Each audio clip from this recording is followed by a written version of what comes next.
RMC 7h03, depuis minuit hier soir, il est donc à nouveau possible d'entrer en France depuis la Grande-Bretagne. La fermeture des frontières aura donc duré 48 heures, mesure de précaution après l'apparition d'une variante du Covid. Mais attention, il va falloir montrer patte blanche pour rentrer avec un test négatif datant de moins de 48 heures. Martin Cadoret, c'est le soulagement pour de nombreux Français qui vont pouvoir retrouver leurs proches pour Noël.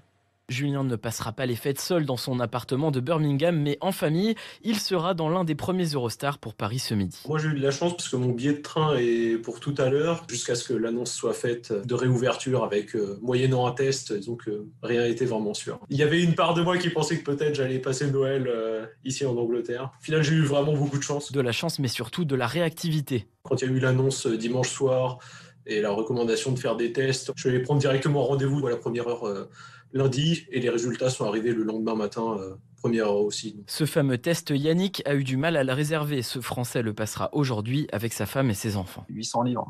800 livres pour 5. En espérant que ce soit négatif pour tout le monde. Retour prévu en voiture après avoir passé Noël en famille. Et pour la date exacte, tout dépend de quand il recevra les résultats du test. Compliqué un peu à mettre en place. Je pense qu'ils vont respecter les délais. J'espère que si on n'a pas les résultats le samedi, on va arriver à l'Eurotunnel et puis on ne pourra pas traverser dans tous les cas. Yannick espère être rentré au moins dimanche soir pour être au travail lundi.